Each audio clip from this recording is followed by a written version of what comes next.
See on saade sulle, kui sul pole päris ükskõik, millise autoga sa sõidad. Tere kuulajad, Autotund on tagasi ja täna ei olegi mul stuudios Martin Metsa, vaid täna on mul 2 külalist. Terve saate. Külas on mul Raul Potissepp ja Rain Neemlaid Eleportist. Raul on siis Eleporti tegevjuht ja üks asutajatest ja Rain on tehnoloogiajuht.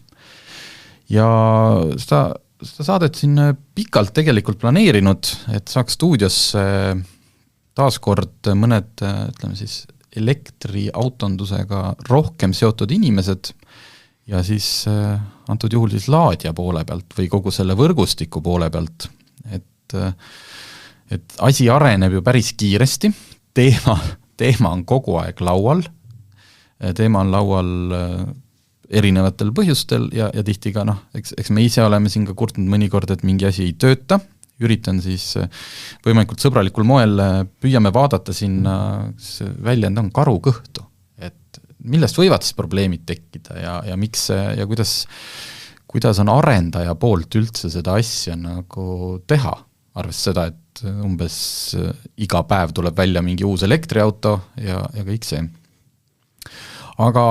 Aga täna sai just Raul ka kutsutud see sellepärast, et tema käis vaatamas Berliinis.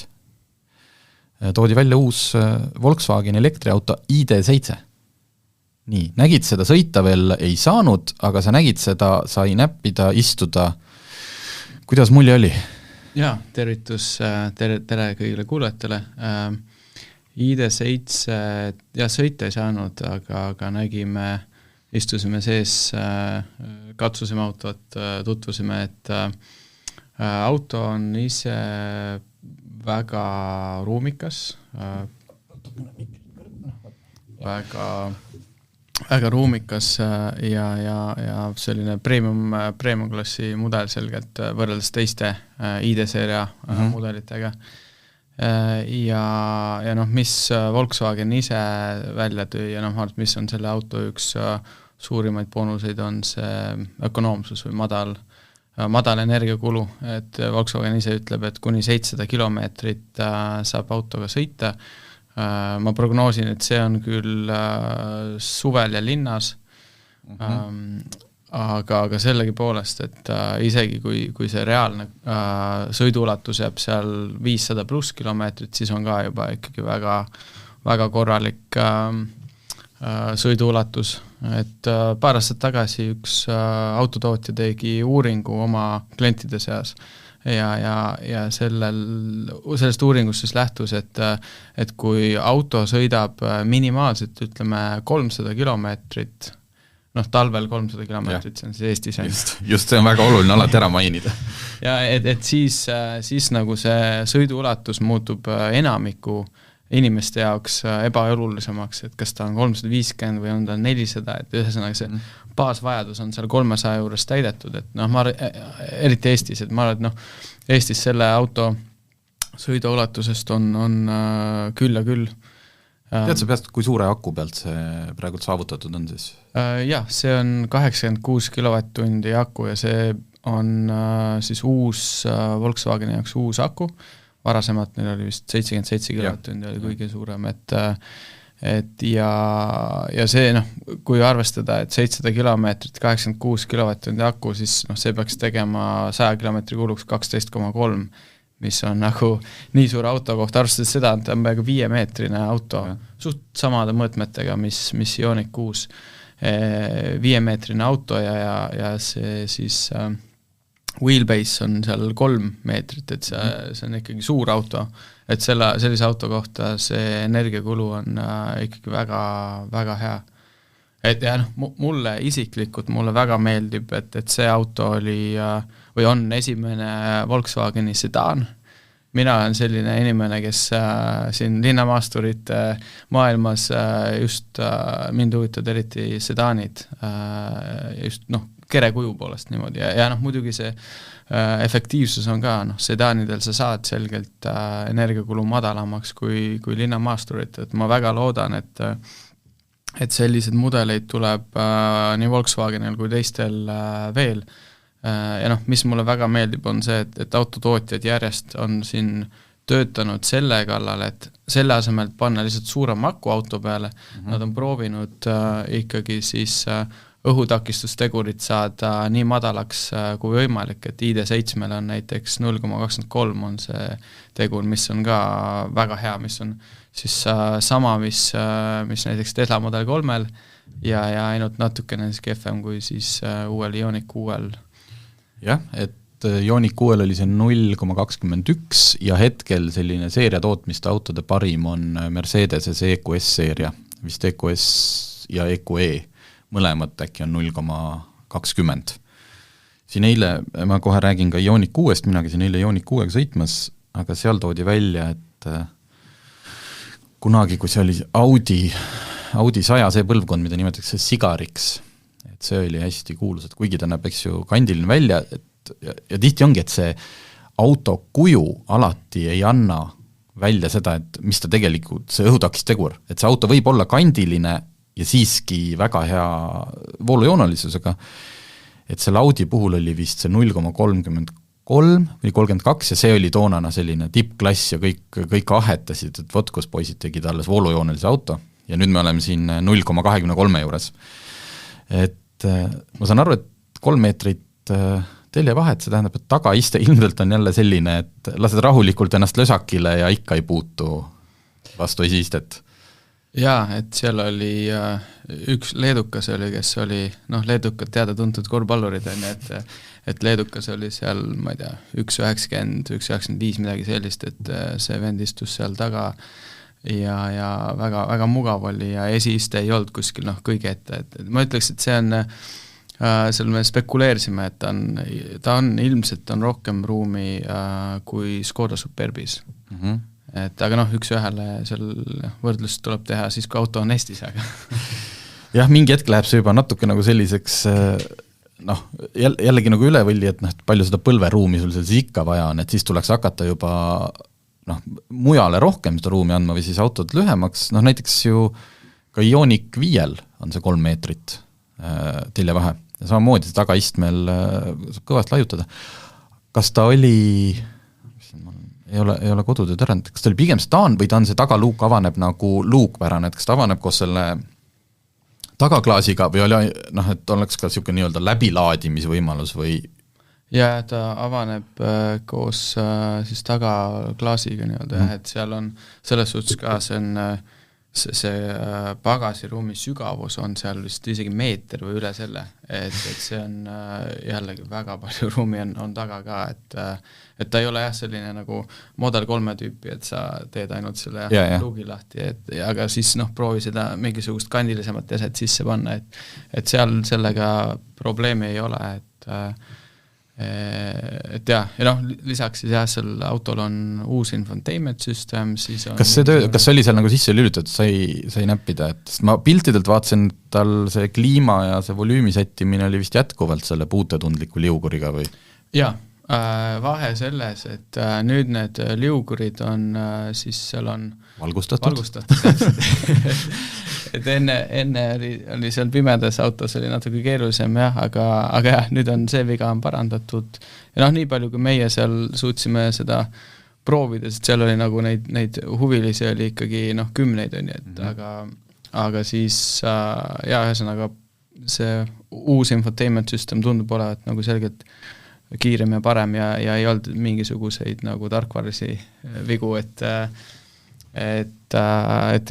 mis seal nagu veel on,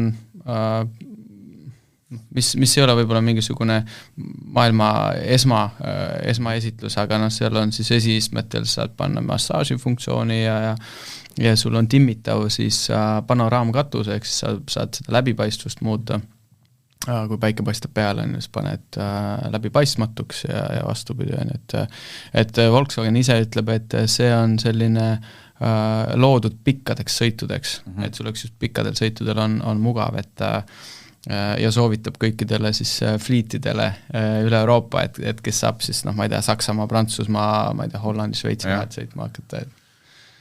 Kas tal aku variante tuleb mitu, tuleb ka väiksem või?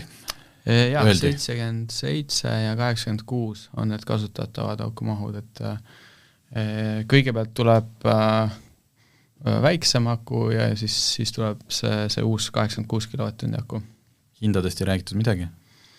Ei räägitud, seal kohalikud influencerid ja autoajakirjana nagu spekuleerisid, et seal mingisugune 50 000 lõpus 60 000 ilmselt hakkab see hind pihta, et suurem akuga või üldse ID7? Üldse ID7, jah, aga seal jah,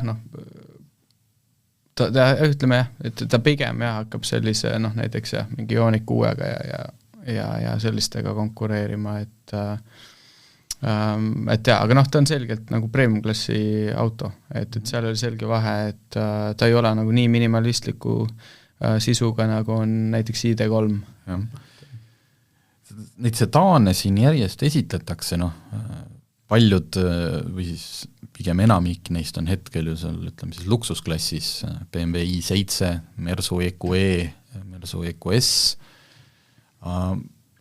Ioniq 6, kui ma ei ole seda ID7 ise näinud, ta tundub siiski natukene suurem, et okei, et lõpuks sul jah, et ei ole vahet, et kui palju sul seal põlveruumi on taga igal juhul palju, et see ID7 ilmselt on natuke suurem auto kui Ioniq 6, kuigi tõenäoliselt mõneti nagu ma ei tea, ta vist on ikkagi üks nagu pool klassi, ta sätib ennast ikkagi Hyundaist ülespoole. Et mitte see, et kas ta on nüüd parem või halvem, aga just suurus, kogu see premium, mis sinna sisse pannakse ja ilmselt ka hind, sest et Ioniq 6 Ultimate, Eestis ongi hetkel ainult Ultimate varustus, ehk kõige kõrgem, saad sinna juurde valida suuremad väljad tasuta, muuseas.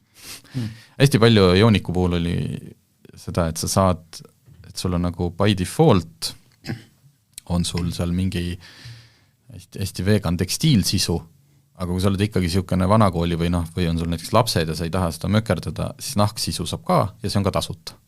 Et see vist põhimõtteliselt selle Ultimate varustusel oligi, et natuke, kui sa mingit värvi valid seal peenemad, seal mattvärvis maksad juurde ja panoraamkatuse eest. Aga kõik muu, mida sa seal vahetada tahad, sa saad mingeid asju ja see on tasuta. Sest et nende loogika on see, et 18-tolline velg on säästlikum, kulutab sul vähem energiat, kõik, et nad ise tahavad, et nende autod, eks ju, klientide tagaside oleks see, et jube kaugele sa ei sõita, jube ökonoomne. Aga okei, kui sa tahad, et sul oleks need 20-tollised kettad seal, siis võime need ka sulle panna, et sa ei pea juurde selle eest maksma. Võt, ma ei tea, kas see ID7 puhul, mis seal veel millal nad lubavad seda tarnet ja kõik, et kui Baltikumi lubavad esimesi testautosid siin aasta lõpu poole. Okei, juba. Aasta lõpp, järgmise aasta algus. Et jah, aga tellima saab hakata vist ja seal ka umbes aasta lõpu poole. Aga jah, natuke läheb aega. Aga mis nagu mind eriti huvitas, olles siis laadimisvõrgustiku esindaja, et on siis see laadimiskiirus, et sellel siis lubatakse kuni 200 kilovatti laadimisvõimsust, mis on siis, ta ei ole selgelt kõige kiirem auto, aga ta on kiiremini laadiv auto, aga ta on ikkagi seda 200 kilovatti, see on ikkagi väga, väga korralik siis kiirus, et me ei ole küll, Volkswagen ei ole laadimisgraafikut veel kuskil avaldanud, et huvitav saab olema, et kas ta on selline nagu Audi e-troni tüüpi graafik, mis Audi e-tron laeb 150 kilovatti peal väga, väga kaua, kuni vist 80% või siis see tipuvõimsus hakkab langema kohe alates 30%, et see saab päris põnev olema, et me siin näppude päev tegime arvutusi, et teoorias on, et kui Volkswagen lubab 200 kilovatti, siis sul on võimalik 15 minutiga 400 kilomeetrit sõiduulatust akusse lisada optimaalsetel tingimustel, see ongi see, et mis tähendab siis seda, et see 100 kilomeetri, 100 kilomeetrit siis mingisugune, alla 4 minuti peaks olema nagu ideaaltingimustes tehtav, et see on juba väga-väga tulemus ja noh, ma isiklikult arvan, et sealt nagu edasi selline keskmisel tarbijal enam ei olegi vaja seda kiirust, et aga Saksamaa ärimehel, et tal on nagu ühest Saksamaa otsast teise kiiresti koosolekule sõita, aga ma korraks, et Rain ei peaks siin nii palju vaikima, ma korraks küsin, et kas te teate, kas ütleme, et Audi, Volkswagen, Seat, Škoda, kõik on ju tegelikult ühe grupi autod, tõenäoliselt on neil seal autodes ju samad akud, sama tarkvara, et kas kõik need laadimiskõverad, eks need on kõik sarnased või on seal ikkagi iga firma kuidagi häälestab oma tarbijast lähtuvalt teistmoodi? On teil kuidagi arendaja poole pealt vahet? Jaa, ma ütlen omalt poolt tere kõigepealt, aga nüüd Volkswagen grupi sõidukite puhul see oleneb väga palju sellest, millist platvormi nad kasutavad. Kui Volkswagen tuli kõigepealt oma esimeste elektriautodega välja, need olid need pisikesed e-apid, Volkswagen e-Golf, siis seal kasutati totaalselt teistsugust aukut kui see, mis näiteks täna on ID3 ja ID4. See on täiesti uus platvorm. Audi tuli ka alguses selle MEB platvormiga, aga nüüd mis selle Audi nimi oli, mis oli see sportversioon, see GT? Jah, RS, e-tron GT, RS oli seal võimsam. Et see kasutab näiteks sama platvormi, mida Porsche kasutab. Aha. Et see on siis 800 voldine akusüsteem.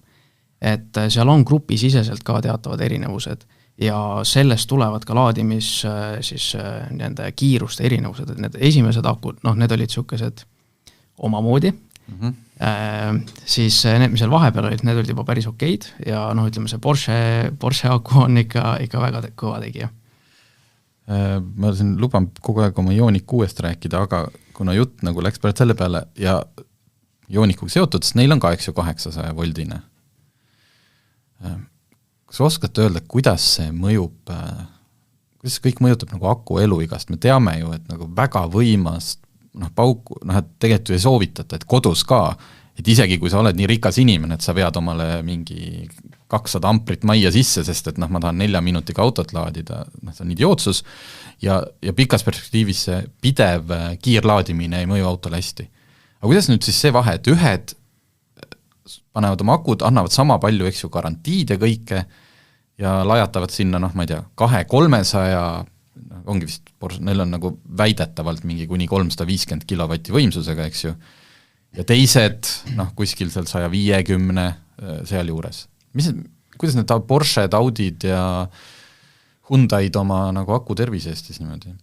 Ma arvan, et aus vastus on see, et täna tõenäoliselt me ei ole neid akusid veel piisavalt kaua kasutanud, et see tõde selgub tulevikus. Küll aga vaadates nüüd nagu füüsikaseadust, siis see asi, mis kõige rohkem akut hävitab, on kuumutamine. Ja kui me lähme kõrgema pinge peale, siis tegelikult seda soojust võiks eralduda justkui vähem. Et see võib mingites tingimustes tegelikult aku eluiga pikendada, kui seda pidevalt kiirlaadida. Aga jällegi, ma ootaksin 10 aastat veel ja siis ma julgeksin hakata mingeid asju väitma. Ja minu teada ka Hyundai ja Kia näiteks oma siis 8-voldiste akkudega pigem tahavadki nagu mõnes mõttes katsetada, et kuidas see konkreetne akukeemia nii täna kui 5 aasta pärast vastu peab. Et see ongi selline natuke pioneer.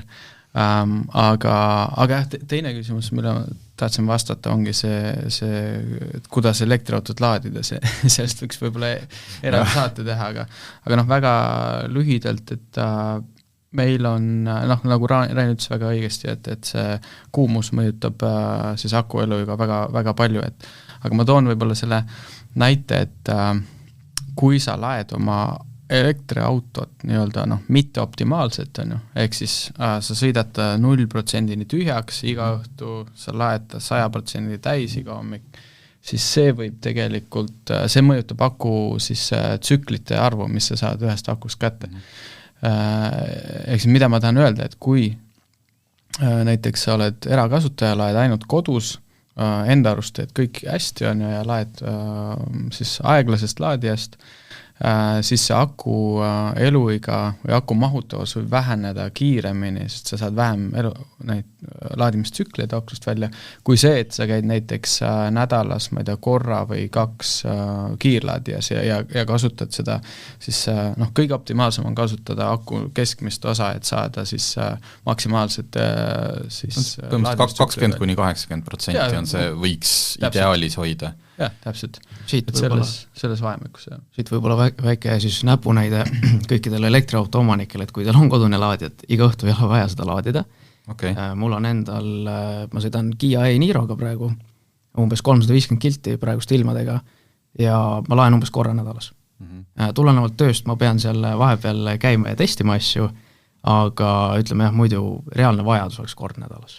Okei, nii et see ei ole, et tahan igaks juhuks, et mul oleks kogu aeg aku, võib-olla oled isegi hea omanik, et sa panedki nii, et ta ei laeks kunagi 100 peale, aga ikkagi see, et ma panen ta iga õhtu muudku laadima, et see tegelikult ei ole vaja, kui sa tead, et sul lähipäevil ei ole vaja Tartusse minna.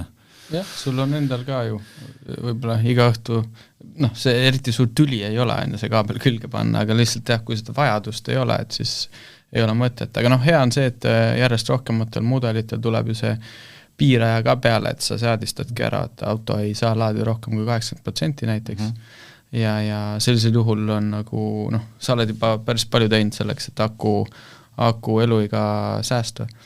Ma toon ühe näite veel, kuna meie Eleport rentis siin kuni eelmise aasta suveni elektriautosid ka, meil oli 21 erinevat mudelit või sai meie käest et siis meil on nagu omajagu kogemust erinevate elektriautode ja nende aku mahutavuse vähenemisega, aga kõige rohkem kogemus on meil muidugi Nissan Leafiga. Okay. Nüüd selle uuema ikkagi teise põlvkonna omaga, eks ju? Või ka vanaga? Mõlemaga. 24-sed, 30-sed, 40-sed, et seal meil oligi üks, soovisime ühte kasutatud Leafi osta ja selle läbisõit oli mingi 50 000 ja aku mahutavus oli vist 80% või. Ja samas meil olid mingisugused taksosõidus olnud Leafid, mis olid kiirlaadinud ainult, sisust, ma ei tea, 90% ajast on. Ja nende aku mahutavus oli seal, ma ei tea, 100-150 000 juures oli mingisugune 85-90%. Et siis sealt me nagu jõudsimegi sinna, et see nagu kodus laadimine iga päev 100%-ni. Ja ilmselt selle autol oli ka perioode, kus ta seisis selle 100% peal, mingid päevad kodus, keegi ei sõitnud sellega, et see mõjutab ka aku eluiga kehvasti. Ehk siis see pilt nagu nii selge ei ole, et kiirlaadimine paha, kodulaadimine hea. Okay. Lisaks siis on meil see, et Nissan Leafil ei olnud aktiivset akujahutust, et selle on see passiivne see õhk, mis auto alt läbi läheb. Et nüüd ikkagi enamus uuematel mudelitel, kui mitte kõikidel on siis see aktiivne akujahutus, mis siis ka nagu kiirlaadimise ajal tegeleb sellega, et akutemperatuuri siis stabiilsena või madalamal hoida. Kui nii palju erinevatest autodest siis laadimisvõrgustiku arendaja poole pealt, ma mäletan, kunagi pistsin varba õrnalt sisse ka niisugust startupi maailma ja arendust ja õppisin ülikooliski sellist äri, et toona oli see hästi suur oli probleem, et kui keegi tegi mingi äpi, et iPhone'i küll lihtne, eks ju, tegid iPhone'i äppi, aga miks Androidi äpid tihti nagu viibisid või tulid hiljem, oli sellepärast, et sul iPhone, iOS-i oli sul üks ja Androidi oli siis nagu igal hästi palju erimudeleid, hästi palju, kunagi sa ei tea, kas sa selle tööle saad. Kuidas selle pealt on, et kas teie, kui te hakkate panema järgmist punkti või kas teil on ka kuidagi tuleb igalt autotootjalt mingi, et võt meie autoga tuleb niimoodi suhelda või on need mingid standardid juba kohe paika pandud, et ei ole enam sellist jama, et sa pead Audi tehasega, kuulge vabandust, et meie laadi ei hakka teie autoga tööle, mis ma teen? Okei, nüüd me jõudsime laadimise juurde, see kõige parem osa elektriautodest, aga ma alustaks sellest, et Eleport ise laadimisjaamasid ei tooda. Et me ostame need sisse ja ma arvan, et Eestis on nüüd Vool, on ju, kes toodab, aga keegi teine tegelikult meil ju ka, Ensto toodab ka Eestis, on ju. Et rohkem meil tegelikult tootjaid ei ole. Et need ettevõtted, kes ehitavad laadimisvõrgustikke, nad on totaalselt sõltuvuses sellest, mida siis nii-öelda turult saada on. Et laadimisteenuse pakkujad üldiselt ise laadijaid ei ehita. Okei. Ja see kõik on siis nii-öelda see autotootjatega suhtlemine ja kõik need asjad, see jääb nagu nende õlule. Selge, et laadijat ei osteta kunagi lolli masinana, et kaabel ja jahutus, vaid tegelikult laadija tähendabki, et teile tuleb juba valmis tarkvaraga asi. Just. Okay. Ja meie töö on siis valida välja ütleme kõige usaldusväärsemad tootjad, kes siis on näidanud, et nad on erinevate mudelitega, erinevate tootjatega suhelnud ja seal ei ole nagu mingisuguseid probleeme tekkinud, küll aga saab väita, et neid alatasa ikkagi probleeme tekib, et sul on ka ühel, näiteks üks elektriauto mudel on, aga kui tal on mingi, ma ei tea, 3-4 erinevat tarkvaraversiooni, siis kohe, ma ei tea, ühel võib tekkida ja see ei pruugi olla üldse nagu siis laadijas kinni, aga see võib ka olla vabalt autopoolne mure. Aga ma arvan, see iOS-i ja Androidi näide, mis sa tõid, see on ülihea ja see tegelikult on täpselt täna kehtimas ka elektriautode puhul. Et Tarmo, paku, kes on maailma kõige varem laadimisteenuse pakkuja? Tesla. Õige, sest just. Oma auto, oma laadija, kõik töötab. Meil on see õnn või õnnetus, et meil on autotootjaid maru palju, laadijatootjaid on maru palju ja aeg-ajalt juhtub siis see, et klient helistab ja ütleb, et kuule, teil on laadija katki. Me küsime, mis auto on, aga mul on see mudel, okei, me juba teame. Mine esindusse, tee softi uuendus, siis hakkab tööle. Et seal on igasuguseid probleeme ja nüüd kogu see nii-öelda, nagu sa ütlesid saate alguses see karu kõht, et kui seda sooliket sealt läbi käia, siis kogu see soolikas seal, see peab kõik nagu korras olema, alustades autost, laadijast ja kõigest muust. Aga jah, et mis ma siin enne saadet teiega rääkisin, oligi see, et üks küsimus on tihti see, et kui ma ise olen olnud nagu laadija küljes või siis tahtnud laadija külge minna ja viskab mingid erroreid, et ma kunagi ei tea, et seal ei ütle nagu otseselt sul error või mul ei hakka laadima või viskab kogu aeg laadijat küljest ära, et kuhu ma jooksma peaks, eks ju, et kas ma helistan sellele autotootjale, kelle käest ma selle ostsin, aga vaevalt ma sinna kell 9 õhtul kedagi kätte saan või et ühesõnaga, et kas ma saan kuidagi ise teada, kummal pool see viga oli? Kas või lihtsalt sellepärast, et järgmine päev siis minnagi ja kui tööpäev algab, kurta, et kulge, selline jamps. Ma arvan, et võib-olla see on juba nagu hästi spetsiifiline küsimus. Ma korraks võib-olla astuks sammu tagasi ja vaataks, et kus kohas me üldse elektriautodega oleme. Ja mis ma silmas pean, on see, et Eestis müüdi eelmisel aastal oli vist umbes 5% uutest autodest olid elektriautod, kui ma õigesti mäletan. Umbes sinna läks vähemalt siin viimastel kuudel on see küll nii olnud. Ma ei teaks, aasta lõikes nii hästi tuli, sest igasuguseid kobarakriis ju, eks ju. Aga sellel aastal on see küll nii olnud. Et kui me nüüd võtame selle 5% ja paneme selle, on inglise keeles on niisugune asi nagu technology adoption curve, ehk siis tehnoloogiate kasutusele võtu, siis ma ei tea, mudel või mis iganes. Et esimeses etapis hakkavad uut tehnoloogiat kasutama kõiksugused tehnoloogiafriigid, innovaatorid. Nagu meie. Täpselt. Ja järgmine samm on siis need inglise keeles on early adopter. Need on nüüd need inimesed, kes ei osta seda elektriautot endale sellepärast, et see on äge ja tore, vaid neil on reaalselt mingi vajadus või mingisugune konkreetne poliitiline vaade, et nad tahavad, ma ei tea, rohe tehnoloogiat kasutada, nad ei soovi keskkonda saastada, nii edasi. Ja see 5% asetub täpselt sinna early adopterite algusotsa. Kui me jõuame 12%-ni uute elektriautode müügist, siis me jõuame järgmisse nii-öelda kliendigruppi, kes on early majority. Ja nendel on juba see, et nemad teevad oma otsuse sellepärast, et see asi on odavam. Mitte sellepärast, et neil seda reaalselt vaja on. Ja nüüd see suur vahe nende varajaste kasutusele võtjate ja varajase enamuse vahel on see, et varajane enamus soovib, et kõik toimiks. Need ei koti see, et mingisugused probleemid on. Ja need, kes on seal varasemad, nendel on nagu okei, et see on natukene ebamugavam, aga mul on niisugune maailmavaade, mul on niisugune soov ja nad mingil määral peavad aktsepteerima seda ebamugavust. Ja nüüd on tegelikult, kui me võtame kogu maailma pildi, siis kui Eestis oli 5% uutest müüdud sõidukitest elektrilised, siis kogu maailmas eelmisel aastal jõuti 12% juurde. Ehk siis globaalselt me oleme jõudnud sinna kohta, kus hakkab juba see nii-öelda varajane enamus tulema turule. Ja siin on see koht, kus autotootjad, laadimisjaamade tootjad ja Eleporti sugused laadimisteenuse pakkujad peavad juba täna mõtlema selle peale, et kuidas me tagame selle, et see laadimine alati toimiks. Nüüd Eestis meil on natukene aega, aga Eleport tegutseb ka Lätis, Leedus, Poolas ja seal on meil natukene rohkem aega. Aga siiski, me peame juba täna mõtlema selle peale, kuidas me 2 aasta pärast nende klientide probleemid ära lahendame, kes siis nõuavad seda, et seal ei oleks mingisugused hädasid. Aga mida te üldse teha saate? Kui see laadja tuleb tehasest, see tarkvara autot tehasest, mida te teha saate, on kindlasti, eks ju, et äpp oleks 100% ajast, okei, ma tean, et see tegelikult on 99,9, mida eeldatakse online, et ei oleks ühtegi niisugust tõrget, et mis kurat toimub, miks mu maksekaart siin külles, okei, see on äpi pool. Aga kuidas te sealt muu tehnoloogia poole pealt, mida te üldse teha saate?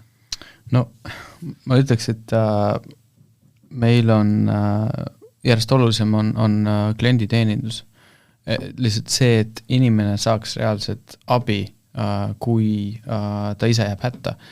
Ja ma ei tea, Rain võib siin kinnitada ümber lükata, aga ma ütleks, et mingi 95% klientidest saavad pärast siis kõne meile ikkagi saavad oma mure lahendatud, et see sellised olukordi, kus nagu keegi jääb pärast siis kõne tegemist, et jääb hätta ja ei saa laadida, et sellised olukordi on minu teada väga vähe. Et, ja see ongi see, et meil on klienditeenindus on ise majas sees, meil on oma siis nii-öelda tehnik või inimene, kes iga päev tegeleb laadijatega, kes teab nende hingeelu on ju. Et see on see, millele meie väga täna panustame ja siit ka järgmine soovitus, et kui te olete kas Eleportis või ka mujal hädas on, siis kindlasti tehke kõne peale. Enne kui Facebooki postitate, et kui õudne see kõik on, et proovige klienditeenindusse. Aga on teil 24/7 või on see reaalne teha 24/7? Hetkel meil veel ei ole. Et meil on täna ikkagi 9-5. Me liigume vaikselt sinna suunas, et teha nii-öelda extended hours, ehk siis hommikul vara kuni õhtul hilja ja vaatame, kuidas me sinna öö peale jõuame. Aga ütleme jah, et neid sessioone, mis on, ma ei tea, kella 12 kuni kella 7, neid on väga vähe. Öösel küll jah, pigem just see õhtune aeg, et kui siis ongi, et päeva lihtsalt kontoris, aga siis hakkad sõitma kuskile ja siis avastad, et ei tööta. Et selgelt jah, aga see ütleme, Eleport, me klassifitseerisime ennast startupina ikkagi mitu head aastat, on ju, et infra-startup, see on nagu selline see skaleeritavus sellele ärile ei ole võib-olla selline nagu mõnel tarkvaraäril siin Eestis, aga ikkagi see, kuidas me ettevõtted arendasime ja kasvasime, et see oli ikkagi jah, väga selline startupilik ja paar aastat tagasi ma arvan, et Eleporti klienditeenus oli väga hea, et meie tehnoloogiajuht Rain ise võttis kõnesid vastu, et jah, ma arvan, et tänu sellele me õppisime ka ise väga palju, et mis klientide mured peamised on, mis on korduvad, mis me saame lihtsalt ära lahendada, mis on keerulisemalt lahendada. Palju teil hetkel avalikult kasutatavaid selliseid laadimispunkte Eestis on, mida mina saan vajadusel kasutada? Ma oskan öelda, palju Eestis ja Lätis kokku on 166 otsikut, oli eelmise kuu seisuga. See kuu tuleb juurde, järgmine kuu tuleb veel rohkem juurde, sest nüüd ilmad läksid ilusaks, et saab paigaldama hakata. Okay. Ma saan aru, et ma veel ei tõmba otsi kokku, aga ma saan aru, et see, mis te siis, mitu aastat tagasi te alustasite? Me hakkasime 2016 pihta ja me tegelikult alustasime elektriautode rendiga hoopis. Just, ma mäletan, aga just, et see mis sellest hetkest saate aru, et äkki on hoopis laadimisbusiness see, kuhu peaks minema? 2017. Mina liitusin 2017 august Eleportiga ja siis ta oli veel elektritransport. Raul ütles, et kuule, tule hakka laadimisega tegelema. Ja sealt siis aasta aega hiljem avasime Tartu linnas esimesed 5 kiirlaadimisjaama. Kusjuures naljakal kombel olen mina umbes täpselt sama kaua töötanud autoajakirjanduses ja ma mäletan algusest peale, kuidas nagu räägiti sellest, et No siis ei olnud, siis olidki ju need esimesed Elmo autod ja siis mõned üksikud veel ja räägiti, et ega enne midagi ei juhtu, et kui erasektor ennem taha ei tule, kui autosid ei ole ja autosid ei tule, sest et laadijaid ei ole, ja tundus, et ongi selline lõputu nõiaring ja siis mingid hakkasid tulema, eks ju, ja Leport ka, tegite võtsite riski. Nüüd 6 aastat hiljem 166 laadijat Eestis-Lätis, jätkuvalt, sest ma saan aru, et nüüd erasektor on ärganud, aga kas see oli lihtsalt sellepärast, et kõik vaatasid, kuulge, siin äkki midagi on? Ma nüüd ei saa küsida teie, eks ju, kasumi aruannet ja nii, aga kas see hetkel iga hommik ärkad üles ja näed, et ikkagi on seal veel business? Tarmo, või tundub, et miks ma kurat sellega pidin? Kasumiga lihtne, seda ei ole. Seda ma arvan, et hetkel seda loomulikult, aga ma mõtlen mingis sellises nähtavas tulevikus, et kas see on äri, kus on raha? Ja ta on selgelt, me ei valinud maailma kõige lihtsamat sektorit. Eriti arvestades seda, et teil ei ole kõrval ka hamburgeri putkat, millega et kütusefirmadel on palju lihtsam selles mõttes, neil on infra olemas, nad veavad sinna lihtsalt kaabli sinna bensutankurite kõrvale ja võtavad ka elektriauto omaniku kabanossi raha. Teil seda ei ole? Jaa, see on päris mitu küsimust järjest, aga et ühesõnaga meil selgelt äriplaan näeb tulevikus siis kasumisse jõudmist, aga selleks on vaja teatud arve elektriautosid tänavatele. Aga mis see oleks? Kust võiks see tulla? Jällegi, et ei pea kogu oma äriplaani mulle siin ette rääkima, aga kust sa rääkisid, eks ju 12% on see, mis on juba see, kus te peate olema täiesti valmis firma ilma ühegi tõrketa? Aga ma võib-olla konkreetset vastust ei annaks, aga pigem vaataks seda, et kuhu see turg liigub. Mõni aasta tagasi mulle meeldis alati öelda seda, et autotööstus investeerib aastaks 2025 $500 miljardit elektromobiilsusesse. Kui suur on Eesti Vabariigi eelarve? Umbes 10.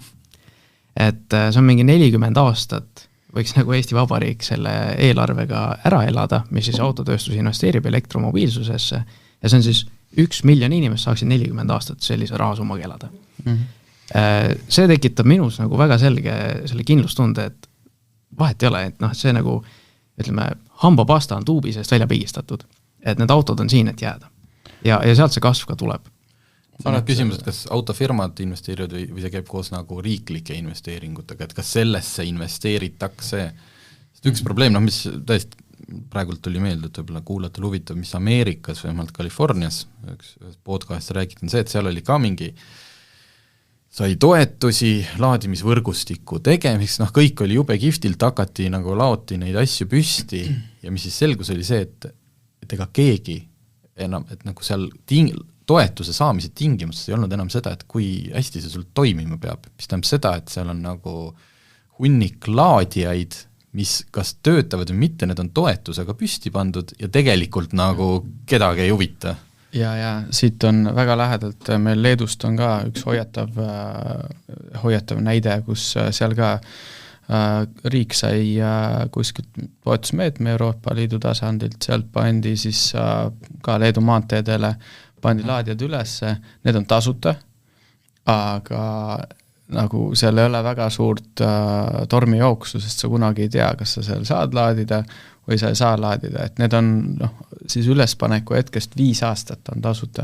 Ja kuna need on erinevatel hetkedel pandud üles, siis see periood saab täis erineval ajal, aga mis ma just siin esmaspäeval kuulsin, et Leedu riik tahab veel umbes mingi 10 või paarkümmend asukohta avada täna, ehk siis veel järgmised 5 aastat, ma arvan, et see on kõige halvem näide, kuidas midagi toetada, et päeva lõpuks ikkagi ju inimene tahab saada kindlust, et ta saab oma auto täis laadida seal maanteel, et mitte seda, et see oleks tasuta. Muidugi ideaalne maailm on see, kus on tasuta ja toimib, aga sükst asja reaalses elus kahjuks ei ole. Jah, Raul, väike lüüriline kõrvalepõige, et ma olin ise Leedus hädas eelmise aasta märtsikuus peale seda, kui sõda algas, et mul on abikaasa Ukrainast pärit, siis me tõime ta vanemad Eestisse ja elektriautoga, aga me kurat ei saanud seal Leedus laadida. See oli mingi Panevežise linna lähedal, oli laadjad tuksis. kurat, see on nagu nii tüütu, ja siis sa lähed otsid seal, kui tihti teil endal tuleb, et noh, ei toimi ükskõik, kas teie enda laadija oled sunnitud kasutama konkurendi oma, et põhimõtteliselt te olete nagu sellega, miks me aeg-ajalt siin sõna võtame ja elektriautode grupp seal Facebookis, et noh, tuleb endal ka ette ja siis jaa, tuleb aga vähe, et viimane mul oli vist 6 aega tagasi, ma proovisin korra vana Ionikut, mis oli kuskil garaažis mitu kuud seisnud kellegi oma, et ja siis läksin laadijasse ja laadijas ei hakanud auto tööle, et aga seal ma sain nagu meie siis klienditeenindusega sain üpris kiiresti jälile, et see on nagu autoprobleem ja tuli välja, et see oligi mingisugune garantii teema, et auto ei hakanud mitte üheski laadijas ei hakanud laadima. Et jällegi soovitan väga klienditeenindusele helistada, kui hädas olete. Ma arvan, et nüüd ma esitan selle saate kõige keerulisema ja raskema küsimuse, isegi ei hoiatanud, aga küllap te teate, mis see on. Miks ei ole kaardimakset? Või kas tuleb? Aga ma tuleks tagasi selle sama technology adoption curve'i juurde, et kui me vaatame enda tänast kliendibaasi, seal on, ütleme, ma küsin korra vahele, kui tihti sa elektriautot laadimas käid? No ma ei ole hea näide, sest et mina käin tihti, sellepärast mul on erinevad need proovisõiduautod, mul ei ole ühte kindlat marsruuti, eks ju, noh, mul on nagu kogu aeg on mingid eri case'id ja võib-olla sellepärast mul kogu aeg juhtubki, et ma saabun mingi uue autoga jälle uue laadija juurde, ma ei ole seda kunagi kasutanud, siis kõik kukub kokku. Nii et... Okay. Aga noh, tulles tagasi siis selle nii-öelda tehnoloogia kasutusele võtu juurde, et täna enamus siis meie kliente, kes toovad seal üle 90% meil käibest. Nendele veel seda lahendust ei ole vaja. Et need, kes käivad seal, ütleme, noh, niimoodi pisteliselt ja kes soovivad nagu teha selle ühe makse võib-olla seal korra kvartalis, nad ei viitsi regada, nad ei taha mingit täppi, need on maru vähe. Ja mis on nagu natuke murekoht minu jaoks nende pangakaardi terminalidega on see, et kui ma olen rääkinud erinevate Lääne-Euroopa tegijatega, siis öeldakse, et pannakse krediitkaardi terminalid laadijatele külge ja kliendid ei kasuta neid, sellepärast et äpp on palju mugavam. Et seal on teatavad murekohad, mis siis selle pangakaardi terminaliga on, osad on puht nii-öelda kasutajakogemusega ja teised on ka võlaõigusseadusest tulenevad, et meil ei pruugi olla võimalik näiteks näidata kliendile hinda. Ja osadel laadijatel näiteks puudub ekraan. Kui me soovime hinda muuta korra kuus, et siis me peaksime käima ja kleepima need laadijad üle, paneme mingi uue kleepsu, et no täna on siuke hind. Aga see tekitab nagu siukest, noh, kindlasti väga palju furoori, et kui keegi unustab mingi, ma ei tea, vaadata seda kleepsu, kui sul ei ole näha, et palju sa tegelikult reaalselt seda elektrit endale sisse laadisid, et bensiiniga on lihtne, võtad kanistri ka, sa lased 5 liitrit sisse, tead, ma sain 5 liitrit kütust, aga elektrone sa ei suuda omale autosse üle lugeda ja tegelikult seal tekib see tõestamise nagu variant, et kuidas ma lähen kliendile, ütlen, et tead, sina laadisid 15 kilovatt-tundi, ole hea, maksa arve ära. Jah, need on ju, need on päeva lõpus, need on nagu lahendatavad teemad, aga lihtsalt küsimus ongi jah selles, et nagu kui paljud tõesti seda teenust kasutama hakkavad ja noh, selles suhtes meil on hea uudis sulle täna, et me lähikuude jooksul tuleme sellise pilootprojektiga välja, kus me siis testimegi viipemakset. Aga jaa, nagu Rain ütles, siis noh, lääne poolt võib-olla Suurbritannia välja jätta paljud siis meie sarnased ettevõtted ei telli näiteks üldse laadijaid viipemakse terminalidega ja see on selge näide, selge näide, et selle järgi nagu täna veel suurt vajadust ei ole. Ja noh, üks asi on see, et kas Euroopa Liit paneb mingisuguse kohustuse peale tulevikus, et ma ei tea, alates 2027 on, et sul on vaja viipemaksega vähemalt kiirlaadijates viipemakset siis nii-öelda kliendile pakkuda või mitte, aga noh, ma ei tea, ma tooksin, see ei ole nagu üks-ühele näide, aga ma tooksin nagu Bolti näite, et kui sa varasemalt maksid seal taksos sularahas on ju, või kaardimakse iga kord, siis ma ei tea, mina väidan, et see, et sa teed ühe korra Bolti äpi endale ära, paned pangakaardi sisse ja siis kogu maksmine toimub kogu aeg siis äpi kaudu, et ma ei tea, minust see on nagu mugavam. Ja lisaks on meil see, et meie äpis sa näed aku protsenti.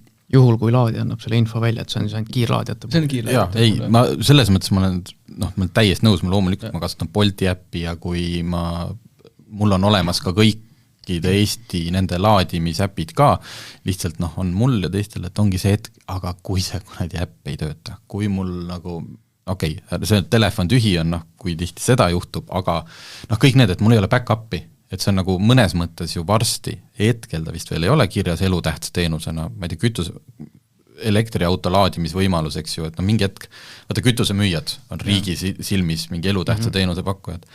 Et ma olen nagu seal kuskil laadja küljes ja see pagan äpp ei tööta või midagi ütleb, et mul kaardi, ja et mul ei ole nagu seda back-up'i.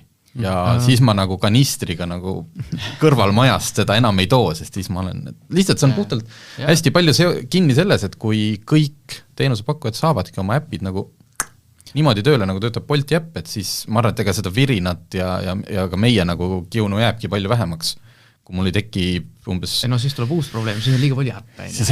See nagu nii, muuseas, see on mul üks küll, et jällegi, mis hetkel ilmselt ei ole, aga kui on, ütleme, nagu Arnold Rüütel ütles, inimesed hulga kaupa suurtel kiirustel, et mul on üks kolleegiks ju Ronald Liive, elektriauto oma, aga tema on tohutult nagu, mulle jätnud mulje korra, et kui tema nüüd läheb, ta vist plaanib praegult just reisi, tema nagu valmistab ette, ta juba teab täpselt, kui palju on nagu, Tšehhis, kuidas elektriautodel on mingi eraldi teemaks väiksem, mina ei viitsi, mul on ka siin üks Euroopa sõit plaanis küll tavalise autoga, et ma olen võõrasse kohta, ja milline, kus ma siis tean, milline äpp nagu, ma saan aru, et eks ta natuke iganenud on lihtsalt, et kuniks kogu maailm nagu äpindusele, siis ma saan aru, et seda kaardimakse küsimust te kuulete järgmised 5-10 aastat veel. Tarmo, ma korra vastaks veel sellele ka, et mis sa mainisid selle nii-öelda tagavara variandi osas, et see on jällegi üks siuke vastik asi, aga see on see plastkaart, kliendikaart.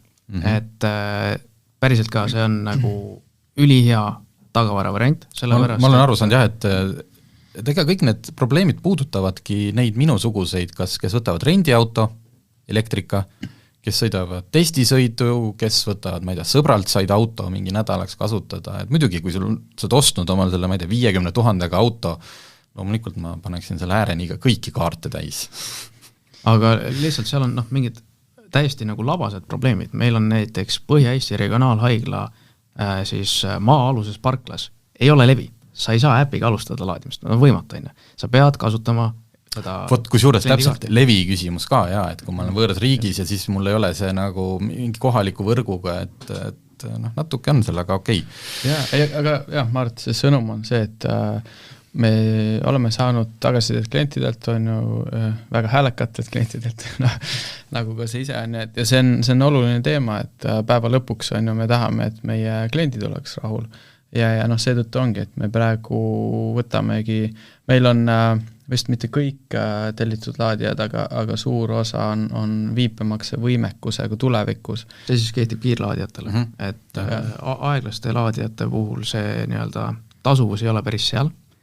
Aga kiirlaadijate puhul, ma eelmisel aastal tellisin mingisugune, ütleme seal 50 laadija ringis, millel on need küljes, me testime neid kõigil oma 4 koduturul, Eesti, Läti, Leedu, Poola, ja vaatame, kuidas läheb. Kui Tarmo läheb väga palju seal neid kasutama, siis see tähendab seda, et meil nagu andmete pealt loeme välja, et me peame neid rohkem tellima. Meie jaoks on see ka veel, et kuna me ei plaani piirduda 4 turuga, meil on eesmärk ikkagi Kesk- ja Ida-Euroopa suurimaks laadimisvõrgus saada, siis see turgude erisused võivad ka olla, kus inimesed ühel turul ainult maksavad kaardiga, on ju, teevad... Mündimaksed tahaks. Tarmo, ei, palun ei. Loodan jah, et see on nagu minevikku jäänud, et meil on ju tegelikult, meil oli siin Eestis ka minu teada 1 või isegi paar mündimaksega laadijat. Ja Tornimäe maa-aluses pardas. Päriselt oli? Päriselt oli küll, jah. Aga see on minu teada on välja vahetatud nüüd. Ja nüüd on meie laadija seal. jah, et aga jaa, loodetavasti see mündimakse jääb jah, minevikku. Üks kasutajale, ma ei tea, võib-olla see on olemas funktsionaalsus, võib-olla seda võimatu teha, aga näiteks mina, kui ma oleks ka nendel juhtudel, eriti praegult, kui ma sõidan mingi pikemaid sõite, mis mina tahaks, on see, et üks ju teie äpist ma näen, kus on mingi laadija ja kas see on ka vaba. Seda ma ju näen. Jaa. Ma tahaks broneerida ka. Mitte päevaks, ja ma võin isegi sellest maksta, see on täpselt nagu sa Bolti Tõuksi või Bolt Drive'i auto, et ma saaksin broneerida, et ma tean, et ma nüüd võtan sinna suuna ja kui ma lähen kohale, siis minule on see toru vaba, mitte et saad seal, nii, mul on vasakpööre, pagan sellel Teslal mu vastast, tal on parem pööre ja tuleb ja sõidab sinna sinu ette. Seal on, ütleme, kasutaja mugavuse mõttes see oleks ülihea, aga seal tekivad jällegi teatud tehnilised probleemid. Näiteks laadimisjaam kui selline ei suuda väga hästi välja kommunikeerida, et ma olen broneeritud. Et võtame näite, et kui sul on laadimisjaamal, millel puudub ekraan, siis sa jõuad laadijani, aga nagu sina jõuad sinna, siis on korras, aga kui keegi teine jõuab sinna, siis ta vaatab, kurat, see laadija on nüüd katke, et ta ei saagi kasutada. Seal tekivad sellised probleemid, et siis me peaksime eeldama, et see teine inimene kasutab ka äppi ja nüüd mõtle, kui sa lähed pangakaardiga sinna, siis on nagu järgmine probleem. Ja see ka, et siis kui kauaks me nagu laseme seda laadijat broneerida, on ju? See ongi kirjas, et 15 minut näiteks. Ei, ma ütlen just see, et kui kaua sa seal laadida saad. See tähendab sellest, millal siis järgmine broneering saab tulla, on ju. Ja siis sellest sõltub siis see, või ütleme, siis tekib see probleem, et kui sul on suvi, siis aku temperatuur on optimaalne, on ju, sa laed kiiremini, kui sa oled talvel, siis võib juhtuda, et see laadimiskiirus on väga aeglane ja sa ei saa seda soovitud range'i endal selle perioodi jooksul akusse, on ju, ehk siis sa tahaksid seal veel olla, aga siis mingi tüüp tuleb juba, kes ütleb, et kuule, et nüüd minu bronn hakkab tiksuma, et see on nagu printsiibis see on väga hea mõte, aga see, neid väikseid nagu küsimusi või väikseid teemasid, mida siin lahendada, on nii palju, et me hetkel ei ole sellega nagu edasi läinud, sest see ongi nagu... Ja mõtle, Tarmo, selle peale, et bronnid äpis laadija ära. Nii, kõik toimib, aga broneering jooksma, jõuad laadija juurde ja siis mingi sõber on seal bensiiniautoga selle kinni blokkinud. Ja siis on see, et siis sa maksad selle bronni eest, jõuad sinna, vihastad ennast siniseks, eestad kliendi teenindusse, et seal tekivad nagu ka sellised probleemid. Kas on see tihe probleem? Mina saan aru, et see on tohutu tihe probleem, sest ma loen seda elektriautot grupi foorumis, aga sa ei saa oma arvamusi tegelikult selle pealt niimoodi, et saate te tihti, et ongi, et keegi pargibki jälle mingi bensiiniauto või ütleme, statistiliselt see probleem lahenes ära siis, kui me värvisime parkimiskohad roheliseks. Et mingisugused tüübid absoluutselt alati lasevad selle nii-öelda ühes korras sisse teisest välja, neid ei huvita see, aga tegelikult on, ma ütleksin, asi päris viisakas. Ma tegelikult tahtsin natuke autodest veel rääkida, et ma tean, Raulil aeg pressis peal, palju sul on aega, enne kui sa startima pead? Siis ma tean nagu 15 minti veel. Okei, siis on hästi. Olen lubanud siin Ioniq 6-st, tegelikult pikalt ei saagi või ei peagi sellepärast, et sisuliselt, tehnoloogiliselt on ju tegemist nagu Ioniq 5-ga lihtsalt, nad on nüüd uuema, natuke suurem akupakk ja meil oli eile seal sõidus kaasas ka üks Ioniq 5, mis oli ka juba suurem akupakiga ja muudetud tagavedrustusega, sest et ma mäletan ka, et kui see Ioniq 5 tuli, ta oli ikka jube ameerikalikult siukene hõljus. Päris hästi ei saanud aru, et kohati isegi nagu tagasild oleks lahti. Et seda on tehtud paremaks, aga Ioniq 6, esmamulje muidugi see, et disain, see on nüüd see, et kas natuke üks nendest autodest, kas meeldib väga või ei, või on ikka siuke, mis asi see on. Et tagant sõitsin hästi, meil oli 3 autot, kogu aeg sõidad kellegi taga, eriti kui vastu päikest, siis natuke, ma ei ole ainuk, kes seda ütleb ja see on tänu sellele tagatiivale, mis seal on, siukene 964 põlvkonna Porsche 911 oma selle pardisabaga või pardinoka sellega. Et mulle meeldib kasvõi juba sellepärast, et see on teistsugune. Et ei ole järjekordne, samamoodi nagu Ioniq 5, mis on ju eriti naljaks auto, sa vaatad, et piltide pealt see on tavaline luukpära. Ja siis tegelikult on keegi võtnud nagu iPadi ekraanil teinud sõrmedega 120% suurenduse. Et kui sa autot päriselt näed, siis nägi välja nagu Volkswagen Golf, aga ta on ju nii suur. Sellega on sama, jah. ja sellega seda suuruse muljet teki, aga seda, et Hyundai seikleb, noh. Et okei, mõni inimene tuleb salongi, vaatab, ma ei taha suva, läheb ostab mingi teise auto, ostab tõenäoliselt kuskilt Kiiast, aga vähemalt nad teevad teistmoodi ja mulle see disain meeldib. Tagaistmel, kuigi ta näeb välja nagu siuke langeva katusega kupee, noh, et tagaistmel ruumi jõhkralt. Muidugi, kui sa oled ikkagi 1,90 m pluss, siis sa pead ennast sinna väga lösakile laskma, et sul pealaes ei oleks. Õnneks ta lösakile laskmise ruumi on, et sul ei jää nagu seljatugi ette, aga eks seal see katus natuke ikkagi langeb pea kohale. Sõitsime 2 tundi, Harjumaa teedel sõitsime suhteliselt dünaamiliselt, ma arvan, et ükski auto ei olnud kordagi ekoseadmes, vaid ikkagi sportrežiimis, sest et see oli siuke esimene lühike tutvumine. Et pressile meile antakse, lubati, et neid samu autost me saame juunis siis pikemalt. Lihtsalt praegult, et kuna selle tootmisega on nagu on, et autosid on vähe, et siis nad peavad tegema praegu selle esimese tutvustuse ära. Et ühesõnaga mingit range'i me seekord sõita ei üritanud, aga see, mis me tegime, oli niisugune sportlik sõit ja enamikel autodel seal oli 2 nelikveolist, seda võimsamat ja 1 tagaveoline. Ja minu arust oli kõigil see jätkuvalt umbes mingi 70% akut ja kindlasti üle 300 kilomeetri sõidulatust järgi, osadel minu arust ka niisugune 14 või 400 pluss. Et see on üks nendest autodest, mis tõenäoliselt vähemalt selle ilmaga sõidabki sul rahuliku sõiduga üle 500 ja et sa ei pea muretsema. Sõitis väga hästi, väga vaikne, ühesõnaga põhimõtteliselt kõik kriitika, mis seal teha saab, on pigem nagu niisugune subjektiivne. Näiteks kui ma tahaks autot osta, ma tahaks ka 18 tolliseid velgist, mul ei ole neid suuri nagu hiiglaslikke räppari rattaid vaja, aga 18 tollise velje disain on minu arust kole. Nüüd ma oleksin nagu kahvlis, et ma tahaks ilusat velge, aga mitte sellepärast, et on suur, vaid on lihtsalt ilusam disain. Ja teine asi muidugi võti, et see võti on küll natukene kuskilt Hiina mingist AliExpressi nagu asjade riiulilt nagu oleks võetud, et meenub viimati sõitsime Dacia Dusteriga, siis jäi mulje nagu seda autot hakati eest otsast ehitama. Diiselmootor, kõik on, isegi salong on juba väga ilus, siis kuskil seal pagasiruumis sai raha otsa. Oli kantud selle auto ehitamiseks, teil poisid on nii palju raha ja siis see pagasiruumi kate ja mis seal kõik seal all, see oli ikkagi vineeri ümber, oli keegi keeranud natuke vilti ja selle klambritega kinni lasknud. Kus Hyundai Ioniq 6 pagasiruumi põhi oli umbes natuke samasugune, et vaata, väga ilus auto lähed, väga kvaliteetne seest kõik ja siis tõstad seda pagasiruumis, küllap selle kaalu pärast tegite selle, ilmselt kaalu pärast, kindlasti ei olnud asi odavuses. Ei, ma arvan, et see on väga, väga hea auto.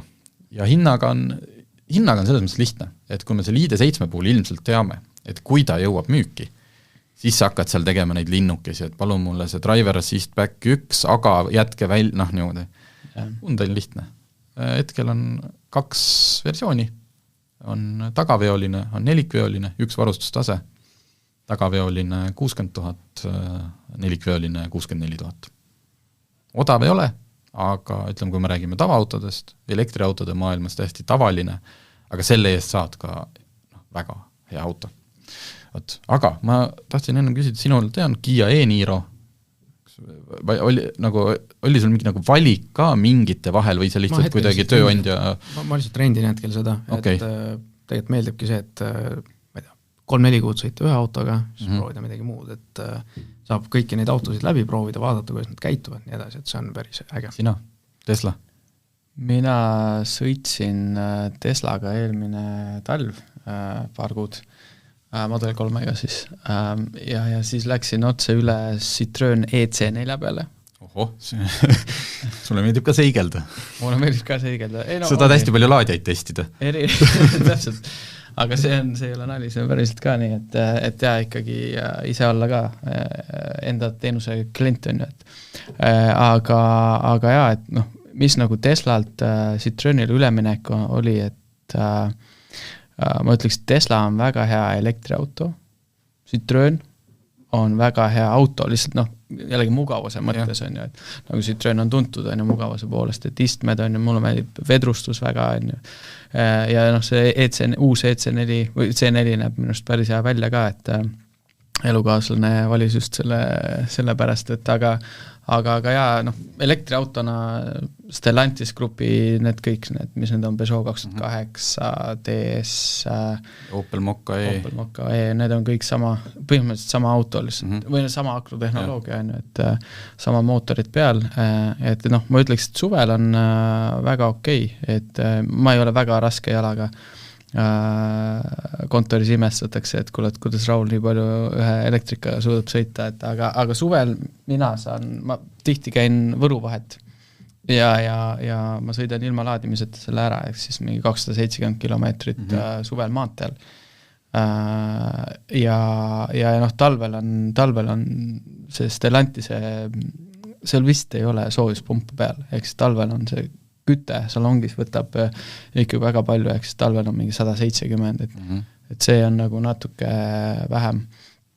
Aga jah, noh, nüüd ongi sooviks vaikselt vaadata mingisuguseid muid elektrikaid ära proovida, et noh, väga meeldib Kia EV6, et ma arvan, et see on nagu paljudel süke uueks unistuseks, et noh, see on nii palju räägitud, et Kia ja Hyundai, noh, nad ei ole enam need ei ole, absoluutselt ja nüüd ongi pigem valik, et kas sa oled rohkem Kia disaini austaja või Hyundai, et kumb sulle meeldib, sest mina sõitsin selle EV6 GT-ga 650 kilomeetrit siin mõned nädalad tagasi või mõned kuud tagasi ja olid ikka positiivsed kilomeetrid. Aga et Raul peab ära kiirustama, viimane küsimus mõlemale. Kui raha ei ole küsimus, millise elektriauto võtad?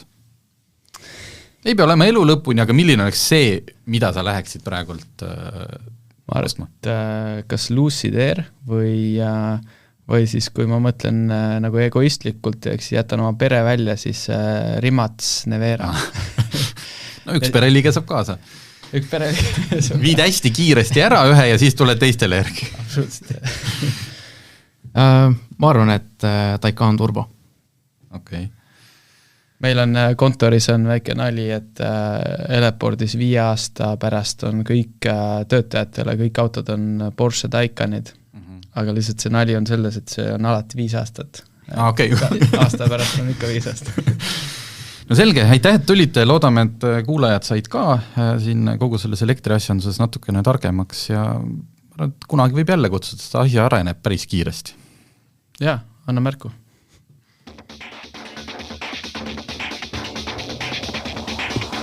Autotund. See on saade sulle, kui sul pole päris ükskõik, millise autoga sa sõidad.